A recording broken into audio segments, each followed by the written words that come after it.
আমাদের নেত্রী ছিলেন না, তিনি ছিলেন গণতন্ত্রের মা। এদেশে ওনার জন্ম, এদেশে ওনার মৃত্যু, উনি যেটাই বলেছিল আল্লাহ পাক ওইটাকে কবুল করছে। আমার নেত্রীকে আমরা হারিয়ে ফেলেছি। মা হারার বেদনা যে কত কষ্টের।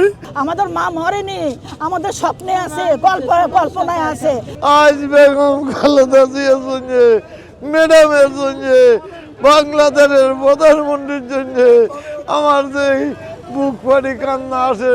আমরা আমাদের কথা বলার ভাষা হারিয়ে ফেলেছি। এই 18 কোটি মানুষের মধ্যে আমাদের সুগত। আমি মরহুম প্রেসিডেন্টের জন্য কাঁদছিলাম, আজ আমার মায়ের জন্য এরকম কাঁদি নাই। আজ বেগম খালেদা জিয়ার জন্য, ম্যাডামের জন্য, বাংলাদেশের প্রধানমন্ত্রীর জন্য আমার যে বুক ফাটি কান্না আসে। আমার জীবনে আমার মা বাবার জন্য এরকম কান্না আসে নাই, কেননা উনি আমাদেরকে অনেক কাজ করে দিছে। আজ আমাদের দক্ষিণ ঘাট 10 তলা, 8 তলা, 9 তলা বিল্ডিং হয়েছে, ওই জায়গায় একবার মুক্ত করে দিয়েছিলেন। আসলে আমরা আমাদের কথা বলার ভাষা হারিয়ে ফেলেছি। আমরা আমার মাকে হারিয়ে ফেলেছি। আমাদের নেত্রী, তিনি আমাদের নেত্রী ছিলেন না, তিনি ছিলেন গণতন্ত্রের মা। তিনি সারা জীবন সংগ্রাম করে গেছেন এদেশের মানুষের জন্য। তিনি সত্যের জন্য লড়াই করেছেন, অন্যায়ের সাথে তিনি কখনো মাথা নিচু করেন নাই। আমার নেত্রীকে আমরা হারিয়ে ফেলেছি।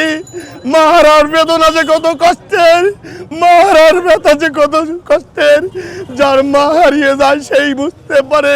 আমি মনে করি এই বাংলাদেশ নয়, তথা এই পৃথিবীতে যতগুলো দেশ আছে, এই দেশে আমার নেত্রীর মতো একজন দেশপ্রেমিক নেত্রীর আর জন্ম হবে কিনা আমার সন্দেহ। উনি চলে যান, সর্বোচ্চ 18 কোটি মানুষের হৃদয়ে থাকবে সারা পৃথিবী যতদিন ছিল। এই আমাদের দেশে তিনি কিন্তু ততদিন আমাদের হৃদয়ে থাকবে। চলে যাওয়াটাই সে চলে যাওয়া না, উনি যেই সুখ, মানে ওনার এদেশে ওনার জন্ম, এদেশে ওনার মৃত্যু, উনি যেটাই বলেছিল আল্লাহ পাক ওইটাকে কবুল করছে। কিন্তু এই 17 বছরে ওনার উপরে যে জুলুম অত্যাচার করেছে এই সরকার, ওনার সন্তানটা মারা গেল, ওনার বাড়িটা নিয়ে গেল, ওনাকে জেলখানায় রেখে ধুকে ওনাকে মেরে ফেললো। তাহলে আল্লাহ পাক রাব্বুল আলামিনের কাছে আমাদের একটাই চাওয়া, যারা এরকম জুলুম অত্যাচার করছে আমাদের দেশনেত্রী এবং খালেদা জিয়ার ওপরে, আল্লাহ পাক যেন ওনার তরফ থেকে যেন শাস্তিগুলি দেয়। আমাদের মা মরেনি, আমাদের স্বপ্নে আছে, কল্পনায় আছে, আমাদের সবার হৃদয়ে আছে আমাদের মা। আমরা এখন মায়ের স্বপ্ন পূরণ করব। ভাইয়া তারেক রহমানের সাথে থেকে আমরা এখন মায়ের স্বপ্ন পূরণ করব। আল্লাহ মাকে, দেশবাসীর কাছে একটাই দোয়া, মাকে আল্লাহ বেহেশত নসিব করুক, আল্লাহ যেন জান্নাতের উচ্চ মোকাম দান করুক, আমিন। যে শহীদ জিয়ার পাশেই যেন ওনাকে কবরস্থ করা হয়, ওনাকে যেন ওনার স্বামীর পাশে কবরস্থ সাহিত্য করা হয়।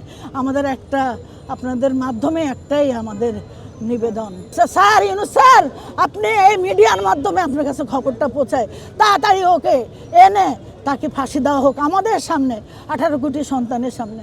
আমরা তো এতিম হয়েছি, ভাইয়া একা এতিম হয় নাই, তারেক রহমান একা এতিম হয় নাই, আমরা এতিম হয়েছি।